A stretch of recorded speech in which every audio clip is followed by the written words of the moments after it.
Bon matin, mes amis.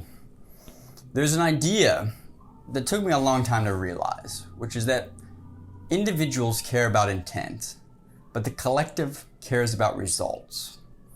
And the sooner we can internalize this truth, I think the sooner we're able to make complex, critical decisions about various things in our life. The individual cares about intent, but the collective only cares about results. And I want to illustrate this with a story about a German who served in World War I, Walter Von Gotfried. He was a classic soldier during World War I, kind of handlebar toothbrush mustache, a nice crew cut, serving for the Kaiser. He was there in the Battle of the Marne. He was there in the armistice when Germany signed the treaty. So Walter went back to his family in Berlin and started a family of his own in the 1920s.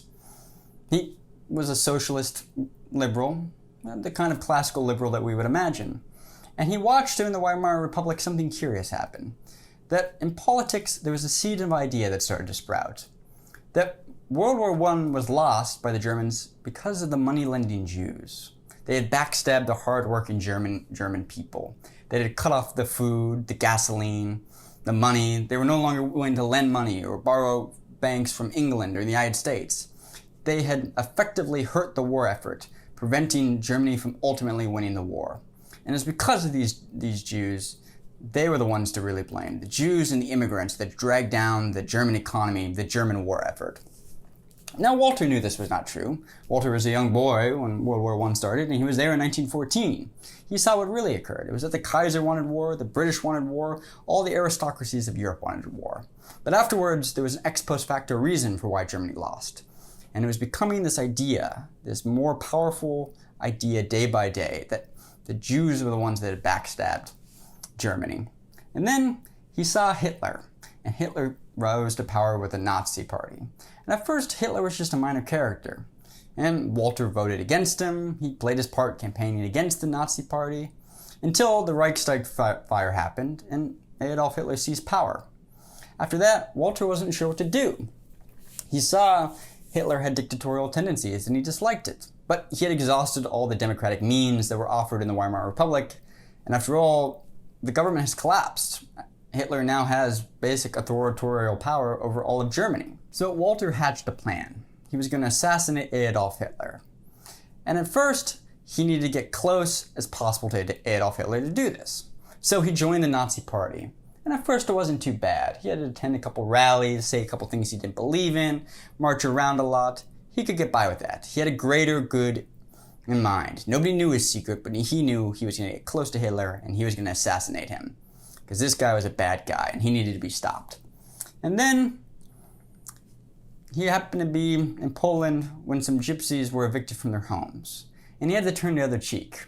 He couldn't go rush to them, care for them. He couldn't tell the German officers to stop, that this is illegal or unethical. He had to toe the line. He couldn't let anybody suspect him.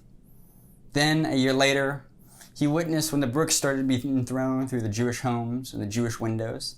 And once again, he turned another cheek, closed his eyes to what was happening, because he had to get closer and closer to Hitler's administration. Then, the Jews started getting rounded up, and yet he said nothing. He allowed it to occur, because nobody could suspect him. He had to get closer to Hitler, and he was succeeding. Each year as he got closer and closer, he started first as just a low member of the Nazi Party, and he rose through the ranks, eventually becoming a war officer again, and now he was part of the SS, the stormtroopers, the elite of the elite. And it was in 1944, he was becoming dangerously close to being in proximity of Hitler. He knew his closest advisors. But in 1944, he found himself in East Prussia, where they had rounded up another Jewish family, and the SS stormtroopers were taking this family out to the woods. And Walter knew what was about to happen. They were carrying guns, the family were being led at gunpoint down into the woods. And he realized his family wasn't going to make the day, that they were going to be buried in that wood tonight, for no reason, other than they were Jewish. But Walter was close to his goal. He knew Himmler, he knew Albert Speer. He was very close to Hitler now. He just needed to get his one opportune moment to assassinate Hitler, and then the war would be over, and he would be hailed as a hero. So, he went along with it. He loaded up his gun along with the rest of the stormtroopers, and the firing squad fired. The next day, he went back to his house and contemplated, was it all worth it? And he thought, yes, it was, because I'm this close. Within a few weeks, I'll get my opportunity to assassinate Hitler, and the war will be over. And then, within a few weeks, the Russians had launched their counteroffensive and moved in across Poland and were now invading Berlin. The Allies had successfully stormed France and were now closing in on the Western Front. And Hitler committed suicide. Walter never got the chance to assassinate Hitler. A year later, he was brought before the Nuremberg trial and tried for war crimes. Had he not turned the cheek when the gypsies were evicted from their homes? Had he not looked the other way when the bricks were thrown through the Jewish property and the possessions and family homes seized by the government? Was he not there with the stormtroopers during the firing squad? Yes, he was. But his intent, he was there to murder Hitler. He was going to stop the war. But it didn't matter. All the collective cared about was the results. And the results were, he had just committed a lot of war crimes. Now, you and I might think we could understand Walter. On an individual level, we empathize with his intent. We understand that he was a good man trying to do something for the greater good. But history doesn't care about intent.